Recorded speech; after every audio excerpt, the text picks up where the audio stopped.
ಒಂದು ದೋಣಿಯು ನೀರಿನ ಪ್ರವಾಹದ ದಿಕ್ಕಿನಲ್ಲಿ ಎರಡು ಬಂದರುಗಳ ನಡುವಿನ ದೂರವನ್ನು 4 ಗಂಟೆಗಳಲ್ಲಿ ಕ್ರಮಿಸುತ್ತದೆ. ಅದೇ ದೂರವನ್ನು ಪ್ರವಾಹದ ವಿರುದ್ಧ ದಿಕ್ಕಿನಲ್ಲಿ ಕ್ರಮಿಸಲು 5 ಗಂಟೆಗಳನ್ನು ತೆಗೆದುಕೊಳ್ಳುತ್ತದೆ. ಪ್ರವಾಹದ ವೇಗವು 2 km/h ಆದಾಗ ನಿಂತ ನೀರಿನಲ್ಲಿ ದೋಣಿಯ ವೇಗ. ಈಗ ನಿಂತ ನೀರಿನಲ್ಲಿ ದೋಣಿಯ ವೇಗ ಎಷ್ಟಿರಲಿ ಅಂತಂದ್ರೆ x km/h ಇರಲಿ. ನಿಂತ ನೀರಿನಲ್ಲಿ ದೋಣಿಯ ವೇಗ. ಹಾಗಾದ್ರೆ ಇಲ್ಲಿ 2 ದಿಕ್ಕಲ್ಲಿ ಅದು ಹೋಗ್ತದೆ. ಒಂದು ನೀರು ಹರಿಯುವಂತಹ ದಿಕ್ಕಲ್ಲಿ ಮತ್ತು ವಿರುದ್ಧ ದಿಕ್ಕಲ್ಲಿ. ಈ ರೀತಿ ಹೋದಾಗ ನೀರು ಹರಿಯುವ ದಿಕ್ಕಲ್ಲಿ ಹೋದಾಗ ಎಷ್ಟು ಟೈಮ್ ತಗೊಳುತ್ತೆ ಅಂತಂದ್ರೆ 4 ಗಂಟೆ. ಇದನ್ನ T1 ಅಂತ ತಿಳ್ಕೊಳ್ಳೋಣ. T1 = 4 hours. ಇನ್ನು ವಿರುದ್ಧ ದಿಕ್ಕಲ್ಲಿ ಹೋದಾಗ 5 ಗಂಟೆ ತಗೊಳ್ತದೆ. T2 = 5 hours.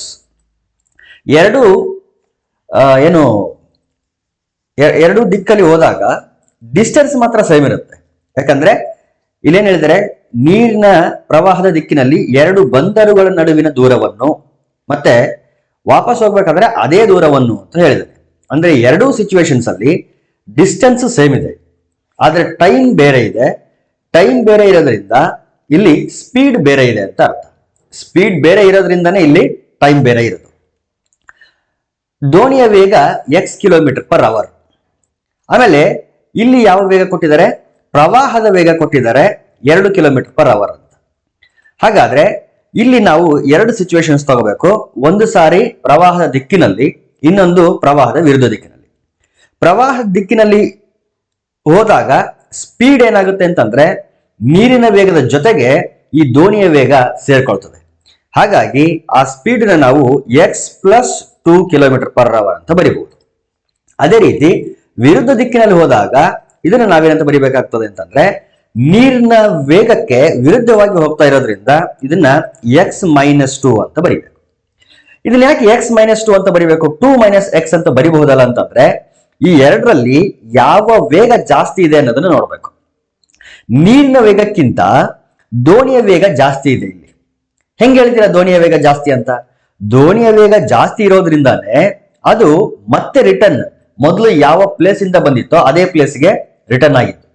ದೋಣಿಯ ವೇಗ ಒಂದು ವೇಳೆ ನೀರಿನ ವೇಗಕ್ಕಿಂತ ಕಡಿಮೆ ಇದ್ರೆ, ಅಂದ್ರೆ ಒಂದು ವೇಳೆ ಅದನ್ನ 2 - x ಅಂತ ಬರೆದ್ರೆ ಇಲ್ಲಿ 2 ಅನ್ನೋದು ನೀರಿನ ವೇಗ, x ಅನ್ನೋದು ದೋಣಿಯ ವೇಗ. ಒಂದು ವೇಳೆ ಈ ರೀತಿ ಏನಾದ್ರು ಬರೆದ್ರೆ ಇದರ ಅರ್ಥ ನೀರಿನ ವೇಗನೇ ಜಾಸ್ತಿ ಇದೆ, ದೋಣಿಯ ವೇಗ ಕಡಿಮೆ ಇದೆ ಅಂತ. ಈ ರೀತಿ ಇದ್ದಾಗ ವಾಪಸ್ ಅದು ತನ್ನ ಮೂಲ ಸ್ಥಾನಕ್ಕೆ ಬರಕ್ ಆಗ್ತಿರ್ಲಿಲ್ಲ. ಇಲ್ಲಿ ವಾಪಸ್ ಬಂದಿದೆ ಅಂತಂದ್ರೆ ಅರ್ಥ ದೋಣಿಯ ವೇಗ ನೀರಿನ ವೇಗಕ್ಕಿಂತ ಜಾಸ್ತಿ ಇದೆ ಅಂತ. ದೇರ್ಫೋರ್ ಅದನ್ನ ನಾವು ಸೆಕೆಂಡ್ ಸ್ಪೀಡ್ ಅಂತ ಅನ್ಕೊಳ್ಳೋಣ, x - 2. ಸೊ ಈ ಒಂದು ಡಿಫರೆನ್ಸ್ ನಿಮ್ಗೆ ಗೊತ್ತಾಯ್ತು ಅಂತ ಅನ್ಕೊಳ್ತೀನಿ. x - 2 ಅಂತ ಯಾಕೆ ಬರ್ಕೊಂಡೆ ಅಂತ. ಓಕೆ, ಆಮೇಲೆ ಟೈಮ್ ಇಲ್ಲಿ ಬರ್ಕೊಂಡಿದ್ದೀನಿ T1 ಮತ್ತು T2 ಅಂತೇಳಿ. ಎರಡರ ಡಿಸ್ಟೆನ್ಸ್ ಏನಾಗಿರ್ಲಿ, d ಆಗಿರ್ಲಿ. We know that speed is given by distance by time taken. Okay, distance traveled by time taken. First distance speed ಎಷ್ಟಿದೆ? x + 2 = distance by time taken T1 ಅಂದ್ರೆ 4 hours. ಇನ್ನು S2 ಅಂತಂದ್ರೆ speed, second speed x - 2 = distance traveled, same distance by time taken 5 hours. ಇಲ್ಲೂ ಕೂಡ observe ಮಾಡಬಹುದು ನೀವು. ಇಲ್ಲಿ denominator ಜಾಸ್ತಿ ಆದ್ರೆ ಇಲ್ಲಿ ವ್ಯಾಲ್ಯೂ ಏನಾಗುತ್ತೆ? ಕಡಿಮೆ ಆಗುತ್ತೆ. So x - 2. ಡಿನಾಮಿನೇಟರ್ ಕಡಿಮೆ ಇರೋದ್ರಿಂದ ವ್ಯಾಲ್ಯೂ ಜಾಸ್ತಿ ಇದೆ. ಈಗ ಕ್ರಾಸ್ ಮಲ್ಟಿಪ್ಲೈ ಮಾಡಿ 4 × x 4x + 4 × 2 = 8 = d. ಇಲ್ಲಿ ಮಲ್ಟಿಪ್ಲೈ ಮಾಡಿದ್ರೆ 5 × x 5x - 5 × 2 = 10 = d. ಎರಡು ಈಕ್ವೇಶನ್ಸ್ = d ಅಂತ ಇರೋದ್ರಿಂದ ಲೆಫ್ಟ್ ಹ್ಯಾಂಡ್ ಸೈಡ್ ಗಳನ್ನ ನಾವು ಈಕ್ವೇಟ್ ಮಾಡಬಹುದು. Therefore 4x + 8 = 5x - 10. -10 ಅನ್ನ ಲೆಫ್ಟ್ ಸೈಡ್ ತಗೊಳ್ಳೋಣ, 4x ನ ರೈಟ್ ಸೈಡ್ ತಗೊಳ್ಳೋಣ. -10 ಲೆಫ್ಟ್ ಸೈಡ್ ಬಂದ್ರೆ +10 ಆಯ್ತು, +8 = 5x. 4x ರೈಟ್ ಸೈಡ್ ಬಂದ್ರೆ -4x. Therefore 5x - 4x is nothing but 8x. 10 + 8 ಅಂತಂದ್ರೆ 18. ಹಾಗಾದ್ರೆ x ಅಂತಂದ್ರೆ ಇಲ್ಲಿ ದೋಣಿಯ ವೇಗ ಅಂತ ನಾವು ಅನ್ಕೊಂಡಿದ್ದು. ಸೊ ಅದೇ x ನ ಇಲ್ಲಿ ಬಂದಿದೆ. Therefore ದೋಣಿಯ ವೇಗ, ನಿಂತ ನೀರಿನಲ್ಲಿ ದೋಣಿಯ ವೇಗ ಎಷ್ಟಂತಂದ್ರೆ 18 km/h ಇದೆ. Therefore 18 km/h. Option 2 is correct. Next question, ವೃತ್ತದಲ್ಲಿ ಎಳೆದ ಜಾವು ವೃತ್ತ ಕೇಂದ್ರದಲ್ಲಿ 60 ಡಿಗ್ರಿ ಕೋನವನ್ನು ಉಂಟು ಮಾಡುತ್ತಿದ್ದರೆ ಜಾ ಮತ್ತು ವೃತ್ತ ತ್ರಿಜ್ಯದ ಅನುಪಾತ. ರೆಫರೆನ್ಸ್ಗೆ ಒಂದು ಡಯಾಗ್ರಾಮ್ ತಗೊಳ್ಳಿ. ಈ ರೀತಿ ಒಂದು ಸರ್ಕಲ್ ಇದೆ, ಒಂದು ಜಾ ಇದೆ, ಎಷ್ಟು ಉದ್ದ ಅಂತ ಗೊತ್ತಿಲ್ಲ. ಈ ರೀತಿ ಒಂದು ಜಾ ಇದೆ, ಮತ್ತೆ ಈ ಜಾ ಸೆಂಟರ್ ಅಲ್ಲಿ ಎಷ್ಟು ಡಿಗ್ರಿ ಫಾರ್ಮ್ ಮಾಡ್ತಾ ಇದೆ ಆಂಗಲ್ ಅಂತಂದ್ರೆ 60 ಡಿಗ್ರಿ ಫಾರ್ಮ್ ಮಾಡ್ತಾ ಇದೆ. Let us imagine this as a centre. ಇಲ್ಲೇನಿದೆ ಇದನ್ನ ಸೆಂಟರ್ ಅಂತ ಅನ್ಕೊಳ್ಳೋಣ. ಈ ಸೆಂಟರ್ ಅಲ್ಲಿ ಈ ಜಾ ಏನಿದೆ, ಜಾ ಎ ಬಿ ಅಂತ ಅನ್ಕೊಂಡ್ರೆ ಇದು 60 ಡಿಗ್ರಿ ಫಾರ್ಮ್ ಮಾಡ್ತಾ ಇದೆ. ಓಕೆ, ಈಗ ಈ ಸೆಂಟರ್ನ ಓ ಅಂತ ಅನ್ಕೊಂಡ್ರೆ ಓ ಎ ಮತ್ತು ಓ ಬಿ ಈ ಎರಡು ಲೈನ್ ಸೆಗ್ಮೆಂಟ್ಗಳು ಈ ಸರ್ಕಲ್ ನ ರೇಡಿಯೈ ತ್ರಿಜ್ಯಗಳಾಗಿರ್ತವೆ. ತ್ರಿಜ್ಯಗಳಾಗಿರೋದ್ರಿಂದ ಈ ಎರಡು ಬಾಹುಗಳು ಯಾವುದು ಓ ಎ ಬಿ ಟ್ರಯಾಂಗಲ್ ಇದೆಯಲ್ಲ, ಆ ಟ್ರಯಾಂಗಲ್ ನಲ್ಲಿ ಈ ಎರಡು ಲೈನ್ ಸೆಗ್ಮೆಂಟ್ಸ್ ಅಥವಾ ಸೈಡ್ಸ್ ಗಳು ಈಕ್ವಲ್ ಆಗಿದೆ ಅಂತ ಅರ್ಥ. ಈಕ್ವಲ್ ಆಗಿರೋದ್ರಿಂದ ಈ ಆಂಗಲ್ ಮತ್ತು ಈ ಆಂಗಲ್ ಎರಡು ಆಂಗಲ್ಗಳು ಸೇಮ್ ಇರ್ತವೆ. ಯಾಕಂದ್ರೆ ಇಲ್ಲಿ ನಮ್ಗೆ ಬೇಕಾಗಿರೋದು ಜಾ ಅಂದ್ರೆ ಎ ಬಿ ಯ ಲೆಂತ್ ಎಷ್ಟಿದೆ ಮತ್ತು ಈ ರೇಡಿಯಸ್ ಎಷ್ಟಿದೆ ಅಂತ ಬೇಕು. ಅವುಗಳ ರೇಷಿಯೋ ಬೇಕಾಗಿದೆ ನಮ್ಗೆ. ಹಾಗಾಗಿ ಅವುಗಳ ಲೆಂತ್ ನಾನು ಕ್ಯಾಲ್ಕುಲೇಟ್ ಮಾಡೋದಕ್ಕೆ ಈ ಒಂದು ಮೆಥಡ್ ನ ಯೂಸ್ ಮಾಡ್ತಾ ಇದ್ದೀನಿ. ಇಲ್ಲಿ 60 ಡಿಗ್ರಿ ಇದೆ ಮತ್ತು ಓ ಎ ಮತ್ತು ಓ ಬಿ ಅನ್ನೋದು ರೇಡಿಯಸ್ ಗಳಾಗಿರೋದ್ರಿಂದ ಆಂಗಲ್ಗಳು ಈಕ್ವಲ್ ಆಗಿರುತ್ತೆ. ಯಾಕಂದ್ರೆ ಎರಡು ಸೈಡ್ಗಳು ಈಕ್ವಲ್ ಆಗಿದೆ ಅಂದ್ರೆ ಅದರ ಆಪೋಸಿಟ್ ಆಂಗಲ್ಗಳು ಈಕ್ವಲ್ ಆಗಿರುತ್ತೆ. ಅದು ಒಂದು ಸ್ಟೇಟ್ಮೆಂಟ್ ಇದೆ. ಏನ್ ಸ್ಟೇಟ್ಮೆಂಟ್ ಅದು? Angles opposite to equal sides of a triangle will be equal. ಇದೊಂದು ಐಸೋಸೆಲೆಸ್ ಟ್ರಯಾಂಗಲ್ ತರ ಟ್ರೀಟ್ ಆಗ್ತದೆ. ಈಗ ಈ ಆಂಗಲ್ ಅನ್ನ ಎಕ್ಸ್ ಅಂತ ಅನ್ಕೊಳ್ತೀನಿ, ಈ ಆಂಗಲ್ ನ ವೈ ಅಂತ ಅನ್ಕೊಂಡ್ರೆ sum of all the angles of any triangle will be equal to 180 degree. But ಇಲ್ಲಿ ಇದು ಎಕ್ಸ್ ಆಗಿದ್ರೆ ಇದು ಕೂಡ ಎಕ್ಸ್ ಆಗಿರುತ್ತೆ, ಯಾಕಂದ್ರೆ ಎರಡು ಆಂಗಲ್ಗಳು same. So x plus 60 x plus 60 should be equal to 180 degree, 180 ಡಿಗ್ರಿಗೆ ಸಮವಾಗಿರ್ಬೇಕು. ಎಕ್ಸ್ ಪ್ಲಸ್ ಎಕ್ಸ್ ಅಂದ್ರೆ 2x, 60 ಈ ಕಡೆ ಬಂದ್ರೆ -60 ಆಗುತ್ತೆ, ಇಲ್ಲಿ ಹೋಯ್ತು. ಸೊ 180 ಮೈನಸ್ 60 ಅಂತಂದ್ರೆ 120. ಸೊ ಡಿವೈಡ್ ಮಾಡಿದ್ರೆ we get X equal to 60 degree. ಅಂದ್ರೆ ಈ ಆಂಗಲ್ ಎ ಇದೆಯಲ್ಲ ಇದು 60 ಡಿಗ್ರಿ ಇರುತ್ತೆ, ಆಂಗಲ್ ಬಿ ಕೂಡ 60 ಡಿಗ್ರಿ ಇರುತ್ತೆ. ಅಂದ್ರೆ finally we get A triangle which is an equilateral triangle. Angle A 60 degree ಇದೆ, ಬಿ 60 ಡಿಗ್ರಿ ಇದೆ, ಓ ಕೂಡ 60 ಡಿಗ್ರಿ ಇದೆ. ಎಲ್ಲಾ ಆಂಗಲ್ಗಳು 60 ಡಿಗ್ರಿ ಇದೆ ಅಂತಂದ್ರೆ ಇದು ಒಂದು ಈಕ್ವಿಲ್ಯಾಟರಲ್ ಟ್ರಯಾಂಗಲ್. ಈಕ್ವಿಲ್ಯಾಟರಲ್ ಟ್ರಯಾಂಗಲ್ ಅಂತಂದ್ರೆ all the sides are equal. So ಈ ಸೈಡ್ ಮತ್ತು ಇದು ಮೂರು ಸೈಡ್ಗಳು ಸೇಮ್ ಇರ್ತದೆ, ಈಕ್ವಲ್ ಅಂತ ಇರುತ್ತೆ. ಸೊ ಓ ಎ ಅನ್ನುವಂತ ರೇಡಿಯಸ್ ನ ಲೆಂತ್ ಆರ್ ಯೂನಿಟ್ಸ್ ಆಗಿದ್ರೆ ಓ ಬಿ ಕೂಡ ಆರ್ ಆಗಿರುತ್ತೆ, ಎ ಬಿ ಕೂಡ ಆರ್ ಯೂನಿಟ್ಸ್ ಆಗಿರುತ್ತೆ. ಇಲ್ಲಿ ಜಾ ಮತ್ತು ತ್ರಿಜ್ಯದ ಅನುಪಾತ ಬೇಕಾಗಿರೋದು. ಜಾ ಅಂದ್ರೆ ಆರ್ ಇಷ್ಟು ರೇಡಿಯಸ್ ಕೂಡ ಆರ್ ಆಗಿರೋದ್ರಿಂದ ಡಿವೈಡ್ ಮಾಡಿದ್ರೆ we get 1:1. So option 2 is correct. Third question, ತ್ರಿಭುಜ ಪಿ ಕ್ಯೂ ಆರ್ ನಲ್ಲಿ ಎಂ ಮತ್ತು ಎನ್ ಗಳು ಕ್ರಮವಾಗಿ ಪಿ ಕ್ಯೂ ಮತ್ತು ಪಿ ಆರ್ ನ ಮಧ್ಯಬಿಂದುಗಳಾಗಿವೆ. Q R plus M N equal to 12 ಮಾನಗಳಾದರೆ Q R minus M N ನ ಬೆಲೆ ಅಂತ ಕೇಳ್ತಾರೆ. ರೆಫರೆನ್ಸ್ಗೆ ಮೊದಲೇ ನಾ ಏನ್ ಮಾಡ್ತೀನಿ ಅಂತಂದ್ರೆ ಒಂದು ಟ್ರಯಾಂಗಲ್ ತಗೊಳ್ತೀನಿ. Let us imagine that this is triangle P Q R. ಇದು ಒಂದು ಪಿ ಕ್ಯೂ ಆರ್ ಟ್ರಯಾಂಗಲ್. ಇಲ್ಲಿ ಎಂ ಮತ್ತು ಎನ್ ಗಳು ಕ್ರಮವಾಗಿ ಪಿ ಕ್ಯೂ ಮತ್ತು ಪಿ ಆರ್ ನ ಮಧ್ಯಬಿಂದುಗಳಾಗಿವೆ. ಅಂದ್ರೆ ಪಿ ಕ್ಯೂ ಅಂತ ಸೈಡ್ ಏನಿದೆ ಅದರ ಮಧ್ಯಬಿಂದು ಯಾವುದು ಅಂತಂದ್ರೆ ಎಂ. ಇನ್ನು ಪಿ ಆರ್ ಅದರ ಮಧ್ಯಬಿಂದು ಯಾವುದು ಅಂತಂದ್ರೆ ಎನ್. ಎಂ ಮತ್ತು ಎನ್ ಈ ಎರಡು ಸೈಡ್ಗಳ ಮಧ್ಯಬಿಂದುಗಳು ಎಂ ಮತ್ತು ಎನ್. ಅವುಗಳನ್ನ ಈ ಒಂದು ಲೈನ್ ಸೆಗ್ಮೆಂಟ್ ಇಂದ ನಾ ಏನ್ ಮಾಡ್ತೀನಿ, ಜಾಯಿನ್ ಮಾಡ್ತೀನಿ. ಇದು ಎಂ ಆಗಿರ್ಲಿ, ಇದು ಎನ್, ಇದು ಎನ್, ಇದು ಎಂ. ಓಕೆ, ಈ ರೀತಿ. ಇನ್ನೊಂದು ಕಂಡೀಷನ್ ಕೊಟ್ಟಿದ್ರೆ Q R plus M N equal to 12 ಅಂತ. ನಾವು ಫೈಂಡ್ ಮಾಡಬೇಕಾಗಿರೋದು Q R minus M N ನ ಬೆಲೆ. ಓಕೆ, ಈಗ ಮಧ್ಯಬಿಂದು ಪ್ರಮೇಯ ಮಿಡ್ ಪಾಯಿಂಟ್ ಥಿಯರಮ್ ಅಂತ ಇದೆ. ಆ ಮಿಡ್ ಪಾಯಿಂಟ್ ಥಿಯರಮ್ ಏನ್ ಹೇಳುತ್ತೆ ಅಂತಂದ್ರೆ ಯಾವ್ದಾದ್ರೂ ಒಂದು ಟ್ರಯಾಂಗಲ್ ಅಲ್ಲಿ ಎರಡು ಸೈಡ್ಗಳ ಮಿಡ್ ಪಾಯಿಂಟ್ ಗಳನ್ನ ಜಾಯಿನ್ ಮಾಡಂತ ಲೈನ್ ಸೆಗ್ಮೆಂಟ್ ಥರ್ಡ್ ಸೈಡ್ ಇರುತ್ತಲ್ಲ ಅದರ ಅರ್ಧದಷ್ಟು ಇರುತ್ತೆ ಅಂತ ಹೇಳ್ತಾನೆ. ಇಲ್ಲಿ ಕ್ಯೂ ಆರ್ ಎಷ್ಟಿರುತ್ತಲ್ಲ ಅದರ ಅರ್ಧದಷ್ಟು ಎಂ ಎನ್ ಇರುತ್ತೆ, ಅಥವಾ ಎಂ ಎನ್ ಎಷ್ಟಿರುತ್ತೋ ಅದರ ಡಬಲ್ ಕ್ಯೂ ಆರ್ ಇರುತ್ತೆ ಅಂತ. means that QR will be 2 times mn. QR ಎಷ್ಟಿರುತ್ತೆ? mn ನ 2ರಷ್ಟಿರುತ್ತೆ. ಸೊ ಈ ಒಂದು ವ್ಯಾಲ್ಯೂನ ತಗೊಂಡೋಗಿ ಇಲ್ಲಿ ಹಾಕ್ತೀನಿ ನಾನು. ಸೊ QR ಅಂತಂದ್ರೆ 2 times mn plus mn as it is equal to 12. 2 mn plus mn ಅಂತಂದ್ರೆ 3 mn equal to 12. ಡಿವೈಡ್ ಮಾಡಿದ್ರೆ we get mn equal to 4. mn equal to 4 ಆದ್ರೆ ಇದು ಡಬಲ್ QR ಇರಬೇಕಲ್ಲ. QR ಎಷ್ಟಿರುತ್ತೆ? 8 ಇರುತ್ತೆ. ಹಾಗಾಗಿ ನೋಡಿ 8 ಪ್ಲಸ್ 4 12. 8 ಪ್ಲಸ್ 4 12. ಇಲ್ಲಿ ಸಬ್ಟ್ರಾಕ್ಟ್ ಮಾಡಬೇಕು. QR minus mn. QR minus mn. So 8 minus 4 ಅಂತಂದ್ರೆ 4 ಯೂನಿಟ್ಸ್. 4 ಮಾನಗಳು. Option 4 is correct.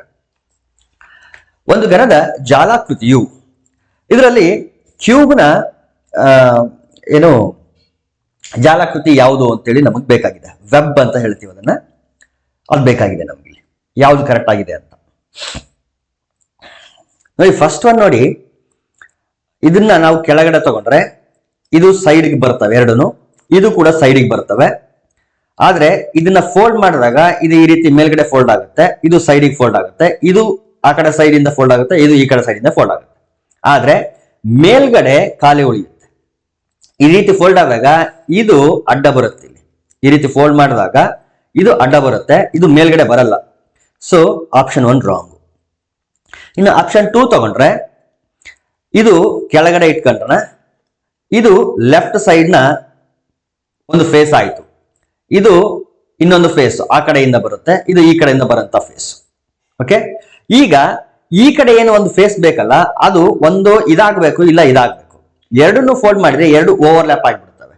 There for option 2 ಕೂಡ ರಾಂಗ್. ಇನ್ನು ಆಪ್ಷನ್ 3 ನೋಡಿದ್ರೆ ಇದನ್ನ ಬೇಸ್ ಆಗಿ ತಗೊಂಡ್ರೆ ಇದು ಲೆಫ್ಟ್ ಸೈಡ್ ನ ಫೇಸ್, ಇದು ಹಿಂಗ್ ಫೋಲ್ಡ್ ಮಾಡ್ತೀವಿ, ಲೆಫ್ಟ್ ಸೈಡ್ ಫೇಸ್. ಇದು ಯಾವ ಫೇಸ್ ಆಗುತ್ತೆ? ಇದು ಕೆಳಗಡೆಯಿಂದ ಒಂದು ಫೇಸ್ ಬರುತ್ತೆ, ಇದು ಪೂರ್ತಿ ಮೇಲ್ಗಡೆ, ಇದಕ್ಕೆ ಆಪೋಸಿಟ್ ಆಗಿ ಇದು ಬರುತ್ತೆ. ಆಯ್ತಾ? ಹಾಗಾದ್ರೆ ಈ ಕಡೆ ಫೋಲ್ಡ್ ಮಾಡಿದಾಗ ಇದಕ್ಕೆ ಆಪೋಸಿಟ್ ಇದು ಬರುತ್ತೆ, ಇದಕ್ಕೆ ಆಪೋಸಿಟ್ ಇದು ಬರುತ್ತೆ. ಆದ್ರೆ ಇದೆಲ್ಲಿ ಬರುತ್ತೆ ಅಂತಂದ್ರೆ ಮೇಲ್ಗಡೆ ಬಂದ್ಬಿಡ್ತದೆ. ಆಲ್ರೆಡಿ ಮೇಲ್ಗಡೆ ಇಲ್ಲೊಂದು ಫೇಸ್ ಇದೆ. ಸೊ ಎರಡು ಫೇಸ್ಗಳು ಒಂದೇ ಕಡೆ ಬಂದ್ಬಿಡ್ತು, ಈ ಕಡೆ ಒಂದು ಫೇಸ್ ಖಾಲಿ ಉಳಿತು. So option 3 wrong. So 3 wrong ಆಯಿತು ಅಂತಂದ್ರೆ ಆಪ್ಷನ್ 4 ಕರೆಕ್ಟ್. ಇಲ್ಲಿ ಅಬ್ಸರ್ವ್ ಮಾಡ್ಬೋದು ನೀವು, ಇದು ಪೂರ್ತಿ ಕೆಳಗಡೆ, ಇದು ಕೆಳಗಡೆಯಿಂದ ಬರಂತ ಫೇಸು, ಇದು ಇದ್ರ ಪಕ್ಕಕ್ಕೆ ಹೋಗ್ತದೆ. ಫೋಲ್ಡ್ ಮಾಡಿದಾಗ ಇದು ಇಲ್ಲಿಗೆ ಬರುತ್ತದೆ. ಆಯ್ತಾ? ಇದು ಇಲ್ಲ ಆಯ್ತು, ಈ ಕಡೆಯಿಂದ ಇದು ಬಂತು, ಈ ಕಡೆ ಫೇಸು ಇಲ್ಲಿ ಬರ್ತದೆ. ಇನ್ನು ಇದಕ್ಕೆ ಆಪೋಸಿಟ್ ಆಗಿ ಈ ಫೇಸ್ ಬರುತ್ತೆ, ಮತ್ತು ಇದಕ್ಕೆ ಮೇಲ್ಗಡೆ ಇದು ಬರುತ್ತೆ, ಇನ್ನು ಸೈಡ್ಗೆ ಇದು ಬರುತ್ತೆ, ಈ ಕಡೆ ಸೈಡ್ಗೆ ಈ ಫೇಸ್ ಬರುತ್ತೆ. There four option 4 correct. ಒಂದು ಘನದ ಕರ್ಣದ ಉದ್ದವು √12 ಸೆಂಟಿಮೀಟರ್ ಆದರೆ ಅದರ ಘನಫಲ ಅಂದ್ರೆ ಒಂದು ಕ್ಯೂಬ್ ಇದೆ, ಆ ಕ್ಯೂಬ್ನ ಡಯಾಗನಲ್ ಅದರ ಲೆಂತ್ ಎಷ್ಟಿದೆ ಅಂದ್ರೆ √12 ಸೆಂಟಿಮೀಟರ್ ಇದೆ. ಅದರ ಘನಫಲ ಬೇಕಾಗಿದೆ. ಡಯಾಗನಲ್ ಆಫ್ ಎ ಕ್ಯೂಬ್ ಅದರ ಫಾರ್ಮುಲಾ ಏನಿದೆ ಅಂತಂದ್ರೆ √3x ಅಂತ ಇದೆ ಫಾರ್ಮುಲಾ.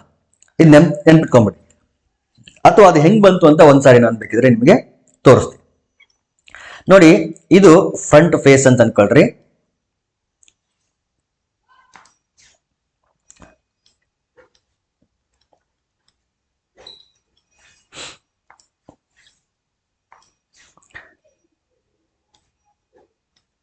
ಈ ರೀತಿ ಇರುತ್ತೆ ಕ್ಯೂಬು. ಹಿಂದ್ಗಡೆ ಈ ಲೈನ್ ಸೆಗ್ಮೆಂಟ್ಸ್ ಗಳು ಕಾಣಿಸಲ್ಲ ನಮ್ಗೆ, ಈ ಎಡ್ಜಸ್ ಗಳು ಕಾಣಿಸಲ್ಲ ಅಂತ. ಓಕೆ, ಈ ರೀತಿ ಇರುತ್ತೆ. ಇದು √3x ಯಾವ ರೀತಿ ಬಂತು ಅಂತ ಅರ್ಥ ಮಾಡಿಸೋ ಸಲುವಾಗಿ ಇದನ್ನ ನಾನು ಮಾಡ್ತಿದ್ದೀನಿ. ಕೆಳಗಡೆ ಏನಿದೆ ಬೇಸ್ ಇದೆ, ಪ್ರತಿ ಫೇಸ್ ಕೂಡ ಸ್ಕ್ವೇರ್ ಶೇಪ್ ಅಲ್ಲಿ ಇರುತ್ತೆ, ಅದನ್ನ ನೆನ್ಪಿಡ್ಬೇಕು ನಾವು. So length of this side will be x. ಹಾಗಾದ್ರೆ ಇದು ಕೂಡ x ಆಗಿರುತ್ತೆ. ಮತ್ತೆ ಎರಡರ ನಡುವೆ 90 ಡಿಗ್ರಿ ಇರುತ್ತೆ, ನೆನ್ಪಿಡ್ಬೇಕು. ಇವೆರಡನ್ನ ಕಾರ್ನರ್ನ ನಾವೇನಾದ್ರೂ ಈ ರೀತಿ ಜಾಯಿನ್ ಮಾಡಿದ್ರೆ ಇದು ಬೇಸ್ ಏನಿರುತ್ತಲ್ಲ ಸ್ಕ್ವೇರ್ ಶೇಪ್ ಅಲ್ಲಿ, ಬೇಸ್ ಮಾತ್ರ ನಾನು ಇಲ್ಲಿ ತಗೊಂಡಿದ್ದೀನಿ. ಇದು ಎಕ್ಸ್, ಇದು ಎಕ್ಸ್ ನಾನು ಲೊಕೇಟ್ ಮಾಡಿದ್ದೀನಿ. ಇಲ್ಲಿ 90 ಡಿಗ್ರಿ ಅಂತ ಬರ್ದಿದ್ದೀನಿ. ಸೊ ಇಲ್ಲಿ ಎ, ಇಲ್ಲಿ ಬಿ ಅಂತ ತಗೊಂಡ್ರೆ ಈ ಪಾಯಿಂಟ್ ಎ, ಈ ಪಾಯಿಂಟ್ ಬಿ ಆಯ್ತು. ಸೊ ಇಲ್ಲಿಂದ ಇಲ್ಲಿಗೆ ಜಾಯಿನ್ ಮಾಡಿದ್ದೀನಿ. ಇಲ್ಲೇನು ಕಾಣಿಸ್ತಿದೆಯಲ್ಲ ಅದು. ಓಕೆ, ಈ ಲೆಂತ್ ಎಷ್ಟಿರುತ್ತೆ ಅಂತ ಫಸ್ಟ್ ಫೈಂಡ್ ಮಾಡೋಣ. ನಾನೇನ್ ಮಾಡ್ತಿದ್ದೀನಿ ಅಂತಂದ್ರೆ ಈ √3x ಹೆಂಗ್ ಬಂತು ಅಂತ ನಾನು ಇಲ್ಲಿ ಡಿರೈವ್ ಮಾಡ್ತಿದ್ದೀನಿ. ನೆನ್ಪಿದ್ರೆ ಒಳ್ಳೇದು, ನೆನ್ಪಾಗ್ಲಿಲ್ಲ ಅಂತಂದ್ರೆ ಡಿರೈವ್ ಮಾಡ್ಕೊಳ್ಳೋದು ಇನ್ನೂ ಒಳ್ಳೇದು. ಡೆರೈವೇಶನ್ಸ್ ಗೊತ್ತಿದ್ರೆ ಫಾರ್ಮುಲಾ ನೆನ್ಪಿದ್ರು ಇಲ್ಲ ಅಂದ್ರೂ ಕೂಡ ನಾವು ಡಿರೈವ್ ಮಾಡ್ಕೊಳ್ಬಹುದು. ಹಾಗಾಗಿ ಇದನ್ನ ಒಂದು ಸ್ವಲ್ಪ ನಾನು ಹೇಳ್ಕೊಡ್ತಿದ್ದೀನಿ ನಿಮಗೆ, ಒಂದ್ ಸ್ವಲ್ಪ ಟೈಮ್ ತಗೊಂಡ್ರು ಕೂಡ. ಬೇಕಿಲ್ಲ ಅಂತಂದ್ರೆ ನೀವು ಏನ್ ಮಾಡ್ಬೋದು, ಸ್ಕಿಪ್ ಮಾಡ್ಬೋದು. ಇದನ್ನ ಇಲ್ಲಿ ಎ ಬಿ ಮತ್ತು ಇದು ಸಿ, ಈ ಪಾಯಿಂಟ್ ನ ಸಿ ಅಂತ ಅನ್ಕೊಳ್ಳೋಣ, ಸದ್ಯಕ್ಕೆ ಸಿ ಅಂತ ಅನ್ಕೊಂಡ್ರೆ ಎ ಬಿ ಸಿ ಅನ್ನೋದು ಒಂದು ರೈಟ್ ಆಂಗಲ್ ಟ್ರಯಾಂಗಲ್. ಇಲ್ಲೇನ್ ಬೇಸ್ ಇದೆಯಲ್ಲ ಅದನ್ನ ಇಲ್ಲಿ ತೋರಿಸಿದ್ದೀನಿ ನಾನು.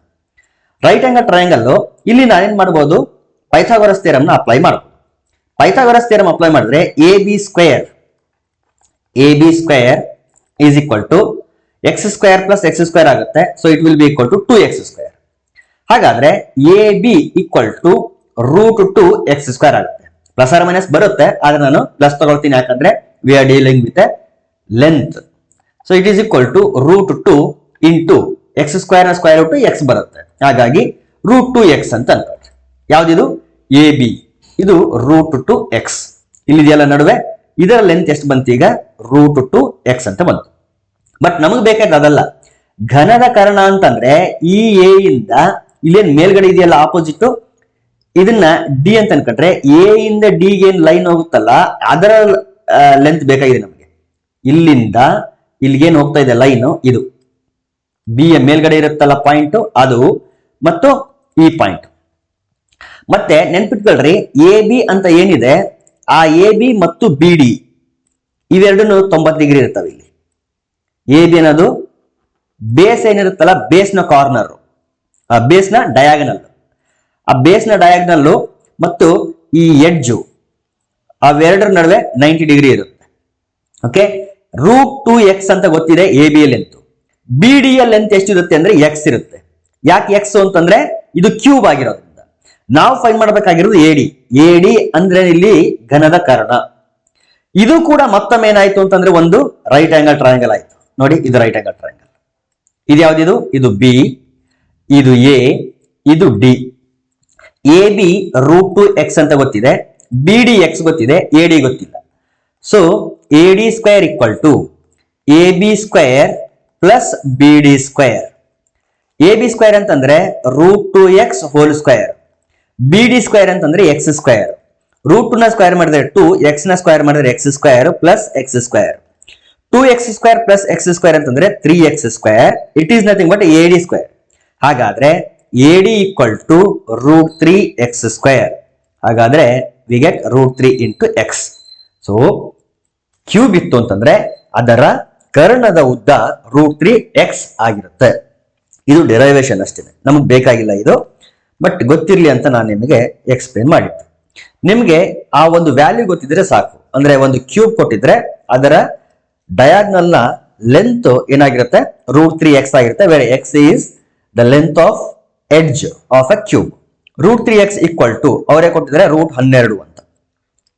√3x ಈಕ್ವಲ್ ಟು √12 ನ 4 ಇಂಟು 3 ಅಂತ ಬರೀಬಹುದು. 4 3 12. So √3x equal to 4 square root 2 ಬಂತು, 2√3. √3 ಕ್ಯಾನ್ಸಲ್ ಆದ್ರೆ we get x equal to 2. ಹಾಗಾದ್ರೆ ಒಂದು ಕ್ಯೂಬ್ ಇದೆಯಲ್ಲ ಅದರ ಲೆಂತ್, ಯಾವ ಲೆಂತ್, ಎಡ್ಜ್ ನ ಲೆಂತ್ ಎಷ್ಟು ಸೆಂಟಿಮೀಟರ್ ಇದೆ ಅಂದ್ರೆ 2 ಸೆಂಟಿಮೀಟರ್ ಇದೆ. ನಮಗ್ ಬೇಕಾಗಿರೋದು ಘನಫಲ ಅಂದ್ರೆ ವಾಲ್ಯೂಮ್. ಸೊ ವಾಲ್ಯೂಮ್ ಅಂದ್ರೆ side into side into side. therefore 2 into 2 into 2.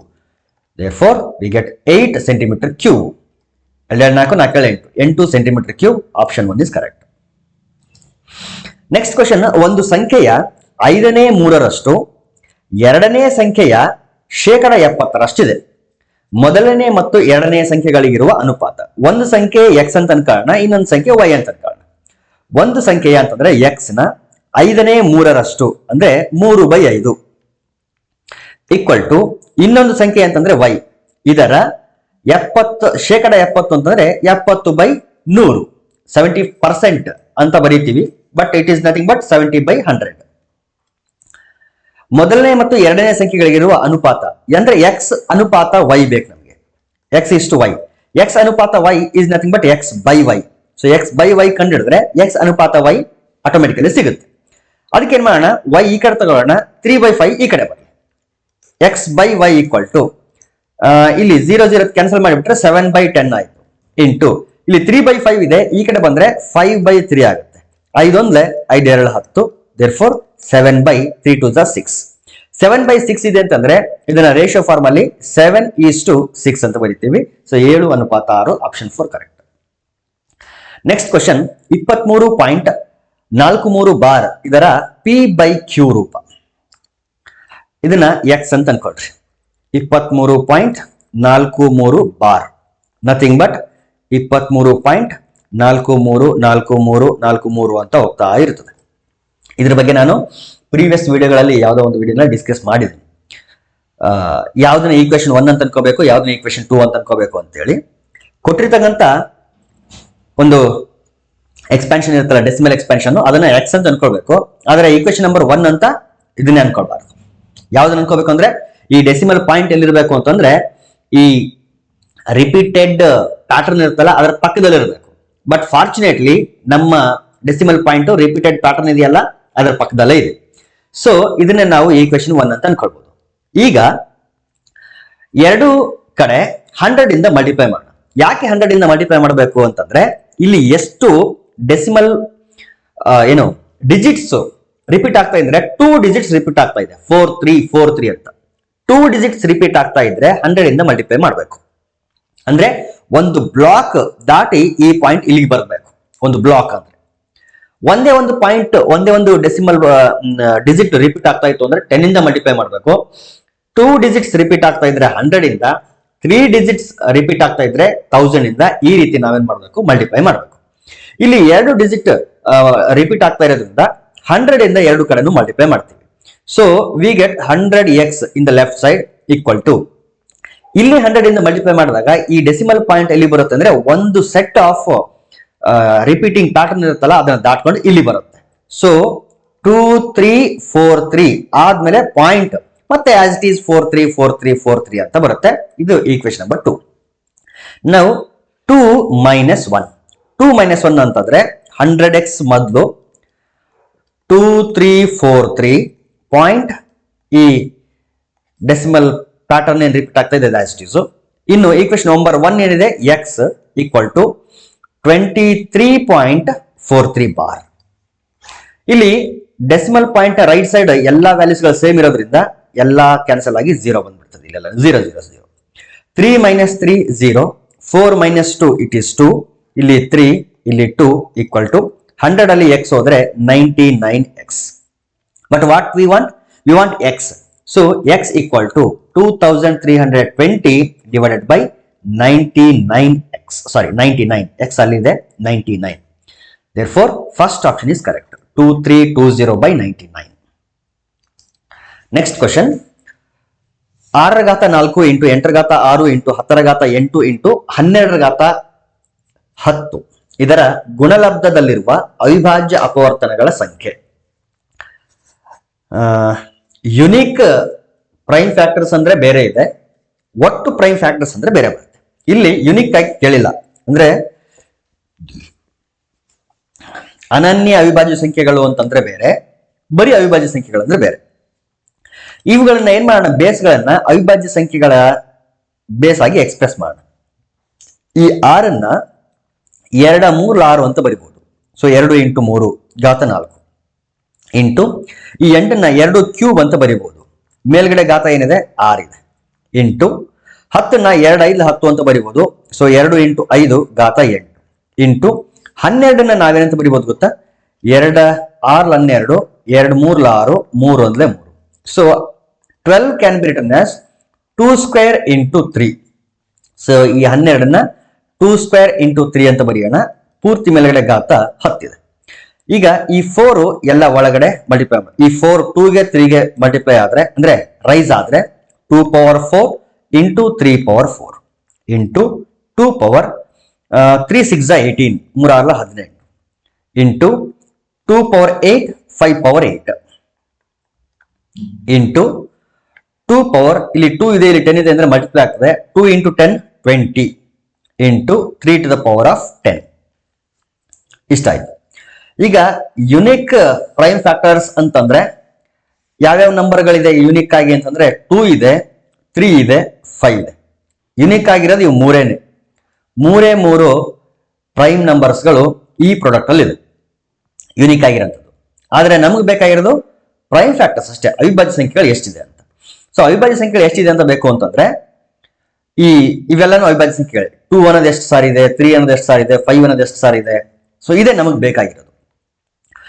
Total ಆಗಿ ಆಡ್ ಮಾಡಿದ್ರೆ 2 to the power ಆಫ್ ಎಲ್ಲ 2ಗಳನ್ನೆಲ್ಲನೂ ಮೊದಲು ತಗೊಳ್ತೀನಿ. ಪವರ್ಗಳನ್ನ ಏನ್ ಮಾಡ್ಬೇಕು ನಾವೀಗ, ಮಲ್ಟಿಪ್ಲಿಕೇಶನ್ ಪವರ್ಗಳನ್ನ ಆಡ್ ಮಾಡಬೇಕು.